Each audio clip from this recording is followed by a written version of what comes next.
भारत में औद्योगिक विकास, बुनियादी ढांचे और जनहित के प्रोजेक्ट के लिए सरकार द्वारा भूमि अधिग्रहण एक आम प्रक्रिया है, जो अक्सर चर्चा और विवाद का विषय बनती है। ये सवाल उठता है कि सरकार किसी की निजी जमीन कैसे लेती है, क्या मालिक की सहमति जरूरी है और इसकी कानूनी प्रक्रिया क्या है।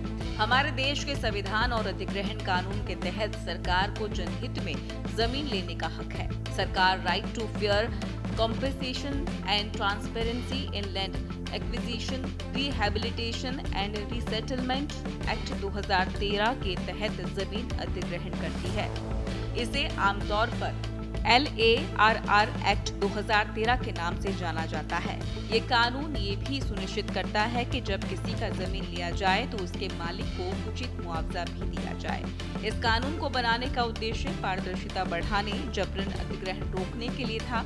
कुछ विशेष परिस्थितियों में केंद्र या राज्य सरकारें अन्य कानूनों जैसे राष्ट्रीय राजमार्ग अधिनियम 1956 के तहत भी अधिग्रहण कर सकती है, लेकिन LARR एक्ट 2013 को मुख्य कानून है। भारत में भूमि अधिग्रहण, पुनर्वास और पुनर्स्थापन में उचित मुआवजा और पारदर्शिता का अधिकार अधिनियम 2013 के तहत बिना सहमति के जमीन अधिग्रहण की संभावना परिस्थिति पर निर्भर करती है।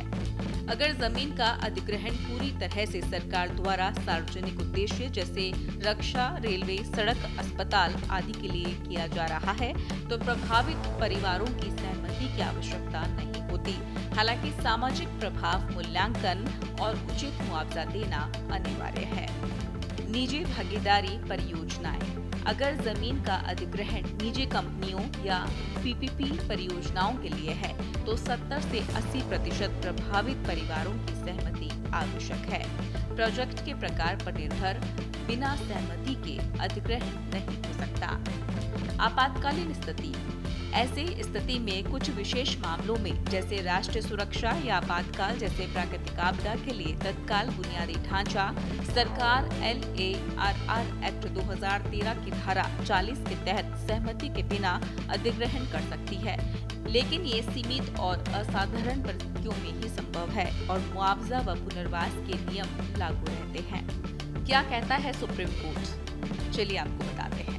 सुप्रीम कोर्ट ने सुखदत्त रात्रा बनाम हिमाचल प्रदेश राज्य मामले में स्पष्ट किया था कि बिना उचित कानूनी प्रक्रिया के निजी जमीन का अधिग्रहण संवैधानिक अधिकारों और मौलिक मानवाधिकारों का उल्लंघन है। कोर्ट ने जोर दिया कि अधिग्रहण के लिए कानूनी प्रक्रिया का पालन और मुआवजा देना अनिवार्य है।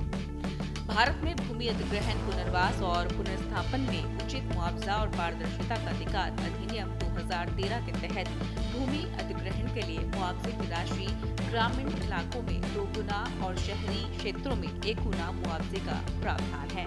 इसके अलावा पुनर्वास, वैकल्पिक जमीन या नौकरी देने